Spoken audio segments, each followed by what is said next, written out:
"You'll starve before you ever see a courtroom, Kioma." That's what Leonard said to me, standing in the doorway of the house I paid for, 4 newborns screaming behind a locked door he wouldn't let me back into. I want to tell you what he didn't know he was starting. Not yet, that part comes later. 20 years, that's how long I let him believe he'd won. He built an empire out of my sketchbooks, put his name on my hands, told the police I was unstable so nobody would ask why a woman with a design degree and a full portfolio was suddenly homeless with quadruplets in the rain. I'm not going to rush this, because the thing about being underestimated by a man who thinks charm is the same as intelligence, he never once checks who's buying his debt. Lean in close, because the ending isn't the part where I show up on that red carpet in black, flanked by 4 daughters he abandoned, while his investors watch his own company get taken out of his hands in real time. The ending is the sentence I whisper to him after, and you're going to want to hear exactly what it was. If you are new here, subscribe. The shelter on Ponce de Leon Avenue smelled like bleach and other people's fear. Kioma had 4 car seats lined up against the wall of a room meant for 2, and she'd learned to nurse 2 bobbies at once while a 3rd screamed and the 4th slept through all of it, indifferent, the way Tina always would be. She counted diapers like currency. She counted hours of sleep in minutes. The lawyer she couldn't afford had told her, over the phone, in the gentlest voice a person could use to deliver bad news, that the house was in Leonard's name only. So was the car.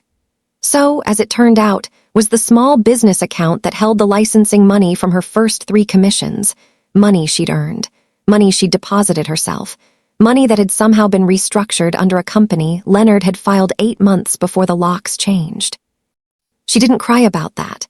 She'd used up her crying in the driveway, in the rain, with Sydney and Tina shrieking against her collarbone and the other 2 wailing in their carriers at her feet, while Leonard watched from the window with a glass in his hand like a man enjoying weather.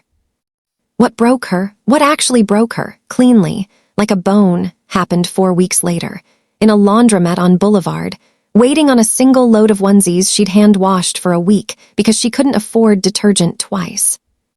Someone had left a fashion magazine on the plastic chair. She almost didn't pick it up. She was so tired that reading felt like a luxury assigned to other people's lives. The cover was matte black with gold foil lettering. A single sketch rendered in metallic ink, a structured shoulder cut into a soft, draping waist, the silhouette she'd drawn 100 times in the notebook she kept under the bed, refining it over 3 years until it felt like a signature, like a fingerprint. Underneath it, in letters she would see in her sleep for the next 2 decades, Leonard, a vision in tailoring. She read the article standing up, the bobbies asleep in the double stroller beside the dryer, her hands going cold in a room full of heat. He'd used her sketchbook, the actual pages. She recognized the pencil work, the smudged eraser marks, and called it his vision. He'd used the name she'd chosen for the line, softened it, filed it, trademarked it under a shell company 6 months before she'd even known he was planning to leave. He hadn't just taken the house. He hadn't just taken the money. He had taken the only thing she had that was entirely, unmistakably hers, and put his name on it in gold foil, and sold it to the world as his own genius. Kioma folded the magazine, tucked it under the stroller, and did not cry. She started planning instead.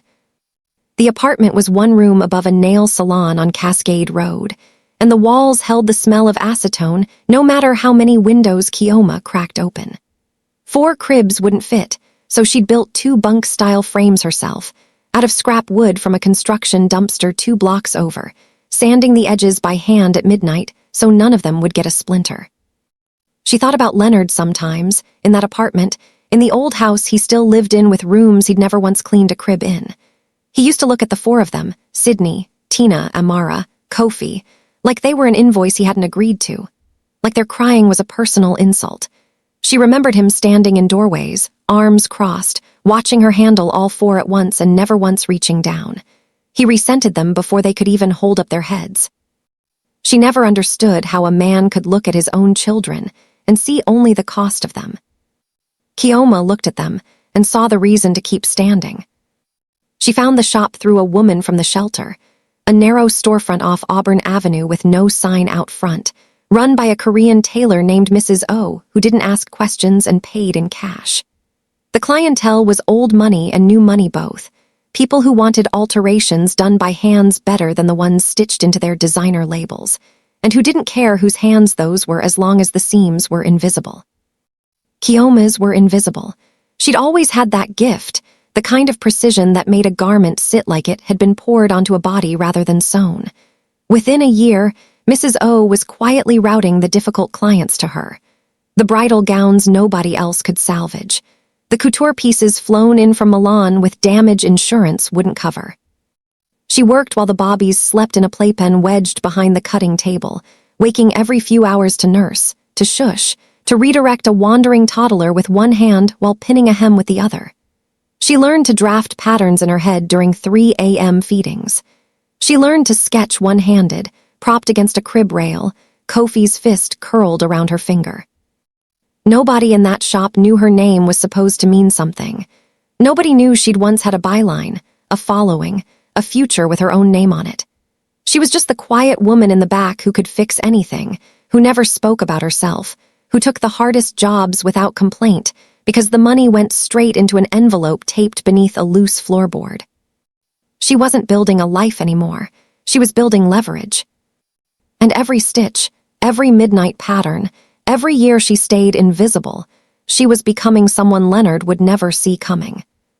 By the time the quadruplets were 7, Keoma had saved enough from Mrs. O's back room to rent a single sewing machine's worth of space in a shared studio near the West End. A corner with bad lighting and a window unit that rattled, but hers. She named the label Vila. A sail, something built to catch what nobody else was paying attention to and turn it into forward motion. She never used her own face, never gave an interview. Never showed up to the trunk shows where her first small collection quietly sold out in an afternoon. She hired a soft-spoken publicist named Regina to be the only voice anyone ever heard, and Regina was good at exactly one line. Vila lets the work speak. Shouldn't have worked. Fashion ran on faces, on personality, on the designer as much as the design. But the silence became its own kind of noise. Editors who couldn't get a quote wrote instead about the construction, the impossible bias cuts, the way a Vila jacket moved like it had opinions of its own. Nobody could photograph the woman behind it, so they photographed the seams instead, and the seams were flawless in a way that made people uneasy, like they were looking at magic they couldn't reverse engineer. She built the collections at night after the kids were down, sketching at the kitchen table with Sydney doing homework across from her and Tina narrating imaginary arguments to her dolls in the next room. Amara liked to sit under the table and hand her pins one at a time, solemn as a surgical nurse. Kofi fell asleep more nights than not with his head on a bolt of fabric. Meanwhile, Leonard's house, the label still wearing his name in gold foil, was running out of the one thing it never had to begin with: originality. Keoma still tracked it, the way you track weather in a place you used to live. His 4th collection recycled a silhouette she'd sketched a decade earlier, softened into something safer, something that photographed fine and meant nothing. The reviews used words like reliable and on-brand, which in that industry were just polite ways of saying tired. Vila's 3rd season landed on the cover of the only magazine that mattered that quarter, no face attached, just the phrase the most talked-about ghost in fashion. 6 months later, a rumor started that Vila had turned down a 9-figure acquisition offer from a luxury conglomerate, a rumor Keoma let breathe, because it wasn't a rumor. She sat in her cramped studio one night, holding that offer letter, listening to 4 kids brush their teeth in a bathroom the size of a closet, and felt something she hadn't let herself feel in years. Not vindication yet, it was too early for that. Just the quiet, steady certainty that the ground under Leonard's feet was thinner than he knew, and she was the only one who could see the cracks. Money, Keoma learned, told the truth even when people didn't. It just spoke a language most people never bothered to study. She hired the best forensic accountant Vila's revenue could buy, a quiet, precise woman named Odalys who'd spent a decade untangling shell games for hedge funds before deciding she preferred working for someone she actually respected. Keoma's only instruction was simple: find out what he owes, and to whom. It took 4 months. Leonard's empire, it turned out, had never been built on profit. It was built on leverage stacked on leverage. A factory in Portugal financed against inventory that didn't exist yet. A flagship store on credit against sales projections nobody had hit. A celebrity ambassador deal paid for with a loan against a trademark that wasn't fully his to pledge.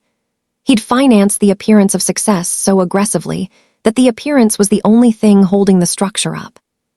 Kioma formed a holding company in Delaware, 3 layers removed from her own name, called Meridian Cross Capital. Odalys ran it on paper. Nobody at Leonard's bank, at his factoring company, at the private equity fund that held his mezzanine debt, ever spoke to anyone but lawyers and intermediaries. Meridian Cross bought quietly. A distressed note here, a factoring agreement there, always at a discount, always through brokers who didn't ask why an anonymous buyer wanted paper on a struggling fashion house nobody else wanted to touch. It was slow work, patient work, the kind of work that required her to sit across from her own children some nights and say nothing about it, because Sydney was 12 and sharp enough to ask questions Kioma wasn't ready to answer yet. By the time the twins turned 15, Meridian Cross held 40% of Leonard's outstanding debt. By the time they turned 18, it held 61 enough, under the covenants buried in his original financing agreements, to trigger a change of control clause if he ever defaulted on a single payment. Leonard never once asked who was buying his paper.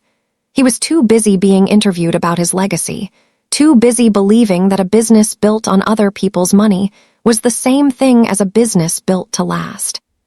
Kioma kept a single folder in her desk at the studio, unlabeled, containing every note Meridian Cross had acquired.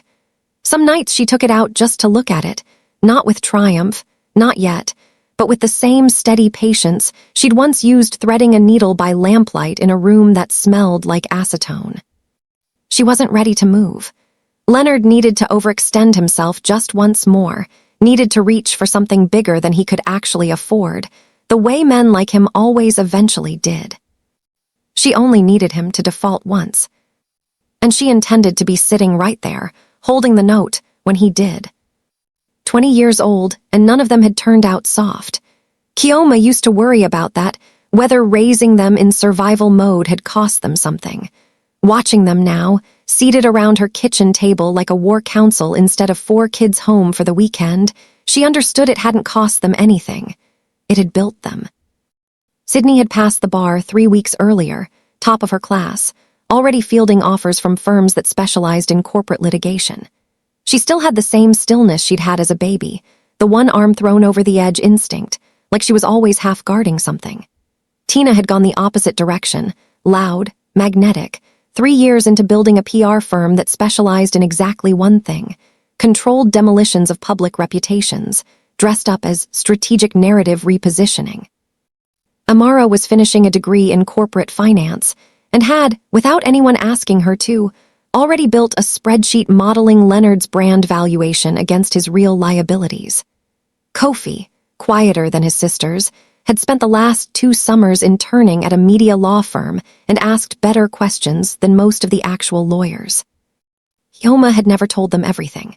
They'd known pieces that their father had wronged her, that money was tight in ways it didn't need to be, that Vila was hers in some way she'd never fully explained. That night, she told them all of it. The note in her banking language of a locked door, the stolen sketchbook, the shelter, the magazine in the laundromat, Vila, Meridian Cross. 61% of a debt structure, one signature away from collapsing on the man who'd once called their crying an inconvenience. Nobody spoke for a long moment after she finished. Then Sydney asked, very calmly, whether the change of control clause had been reviewed by outside counsel, because covenants like that sometimes had cure periods nobody accounted for. Tina wanted to know the exact date of the anniversary gala, because if this was going to happen in public, the story had to be controlled from the first second, not the second the press caught up to it. Amara asked to see the model. Kofi asked, quietly, if their father would actually lose everything, and when Kioma said yes, he only nodded, like a man confirming something he'd already calculated. Kioma looked at her daughters and her son, all grown, all formidable, None of them asking her to soften it. None of them asking her to explain why she'd waited 20 years. They understood patience. She taught them that without meaning to, in 100 small ways, across 2 decades of building something out of nothing, while a man who never once knelt down to their level built a name out of someone else's genius. "I need all 4 of you," she said. "Not for revenge, for precision." Sydney reached for a legal pad. Tina reached for her phone. Amara reached for her laptop. They didn't need to agree out loud. They were already working. Leonard announced the gala the way he announced everything now, too loudly, with too much gold trim, as if volume could disguise the fact that the house was hollowed out beneath him. 20 years of vision, the invitations read, in the same gold foil font from the magazine cover that still lived, worn soft at the corners, in a folder in Keoma's desk. He'd booked the largest ballroom in the city. He'd invited every investor who'd ever passed on him and half the press corps in fashion. Odalys forwarded Keoma the leaked guest list within a day of it existing. By then, Meridian Cross had people everywhere Leonard didn't think to look. The truth Odalys uncovered was uglier than even Keoma had guessed. The gala wasn't a celebration. It was a Hail Mary. Leonard had quietly shopped the company to 3 different private equity firms in the last 18 months and been turned down by all of them, once his real numbers came out from under the marketing gloss. He needed the anniversary spectacle to manufacture enough buzz, enough manufactured heat, to convince someone, anyone, to write a check before his creditors started calling. Which meant he needed one more loan to bridge him to the gala. And to get it, he'd pledged the one piece of collateral he had left, the trademark itself. His name, on paper, tied to Meridian Cross's own credit facility through 2 intermediary banks he never bothered to trace back. Keoma read the term sheet twice before she let herself feel anything about it. It was the mistake she'd been waiting 20 years for him to make. Not because he was careless. Leonard had never been careless with appearances. But because he had never once, in 2 decades, imagined that the person circling his debt in the dark could be a woman he'd left on a driveway in the rain. Sydney reviewed the covenant language line by line, confirmed there was no cure period wide enough to save him once the trigger fired. Amara modeled 3 scenarios for the board vote and confirmed all 3 ended the same way. Tina had already quietly briefed 2 reporters she trusted, off the record, to be in that ballroom on the night, cameras ready, with no idea yet what story they'd actually be covering. Keoma signed the final acquisition documents on a Tuesday afternoon at her own kitchen table, the same kind of ordinary Tuesday that had once taken everything from her. Meridian Cross now held 68% of the outstanding debt against Leonard's company. Enough. The moment his newest loan technically breached a coverage ratio buried on page 40 of an agreement his own lawyers hadn't read closely enough to trigger full change of control. The default would happen automatically, silently, the moment his quarterly numbers were filed. Which meant, as of that Tuesday, Keoma didn't need to storm anything. She already owned it, he just didn't know yet. The gala was in 11 days. She decided he could keep his illusion of ownership until then. She wanted him standing in that ballroom, under his own gold letters, when it ended. Leonard arrived first, the way he always insisted on arriving first, in a white suit that caught the flashbulbs and threw them back tenfold. He stood at the mouth of the red carpet under the marquee reading 20 years of vision and gave the cameras exactly what they wanted: the tilted chin, the practiced humility, the smile of a man accepting an award he believed he'd earned alone. Reporters shouted his name. He answered 3 questions about legacy before the 4th one never got asked, because that was the moment the music stopped. Not faded. Stopped, mid-bar, the kind of silence that makes a room turn before it understands why. At the far end of the carpet, past the velvet ropes and the wall of photographers now swinging their lenses in the opposite direction, a black car had pulled to the curb. Nobody had announced it. Nobody on the guest list recognized the vehicle. Then the door opened, and Keoma stepped out. She wore black in a room built entirely around white and gold, a deliberate cut, sharp at the shoulder, softening into a drape that moved like something with its own intention, The same silhouette from a sketchbook a laundromat magazine had once stolen and rebranded as someone else's genius. Her hair was loose. Her expression gave away nothing.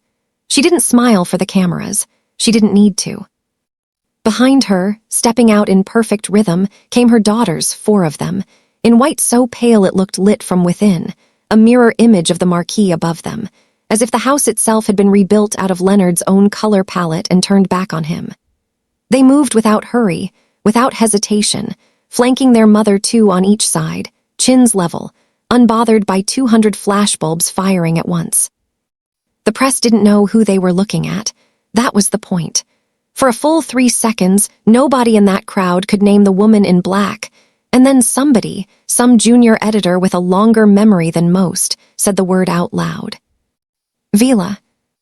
It moved through the ballroom entrance like current through wire. Phones came up. Photographers who'd spent 20 years photographing Leonard's careful stagecraft abandoned him mid-sentence and swarmed the new arrival instead, shouting questions Keoma had no intention of answering yet. Leonard turned. Keoma watched it happen in real time. The exact moment recognition crossed his face, the specific kind of confusion that comes from seeing something that should be impossible standing directly in front of you. 20 years had changed her hair, her posture, the way she carried a room instead of hiding in the back of one. It hadn't changed her eyes. Keoma. The name came out of him smaller than he meant it to, swallowed half by disbelief.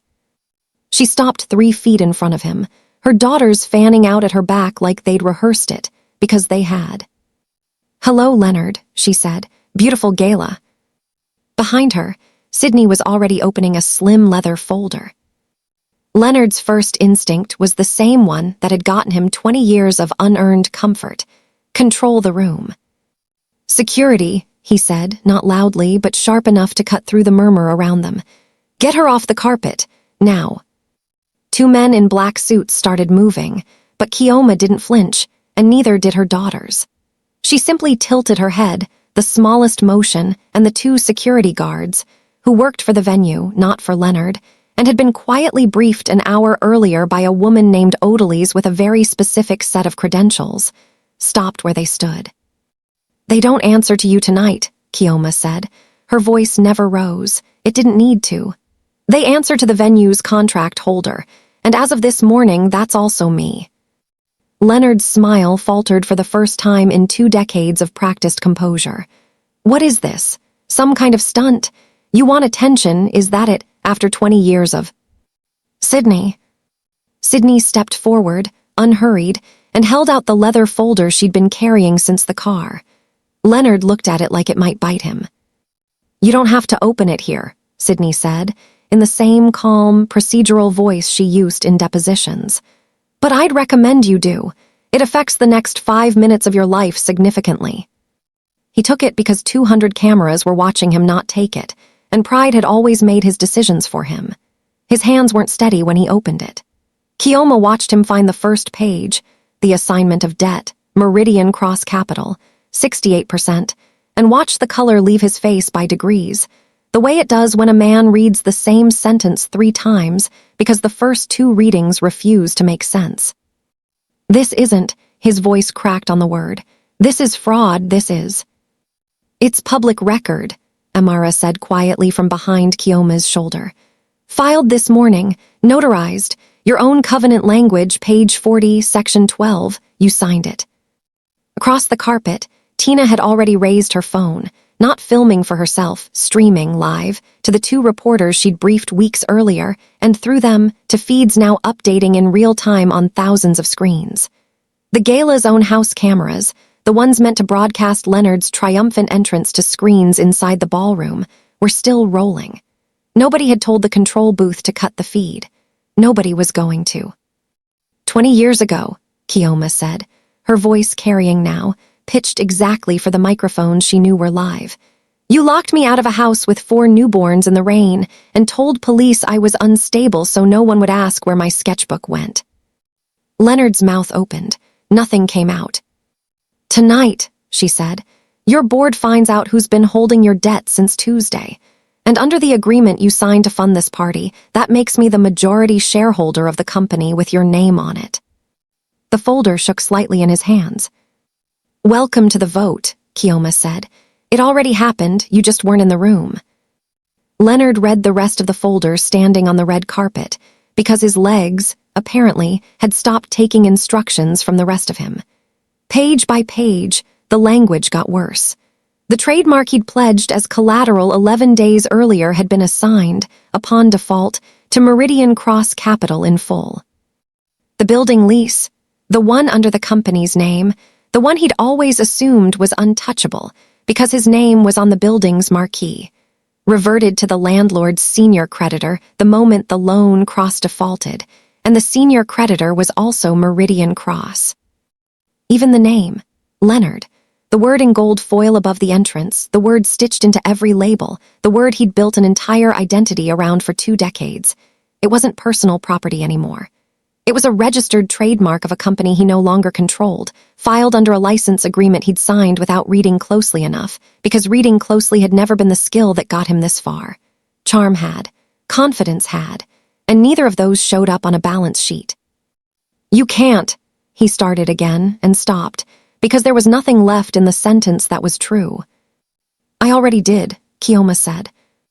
She let the silence hold a moment, long enough for every camera on that carpet to catch his face doing the thing faces do when 20 years of certainty collapses at once. Not anger yet, just the blank, unmoored look of a man realizing the floor had never actually been floor. "You thought you took everything from me that night," she said. "The house, the money, my mother's inheritance. You thought a woman with 4 newborns and no name would disappear into whatever shelter would take her, and that would be the end of it." Leonard said nothing.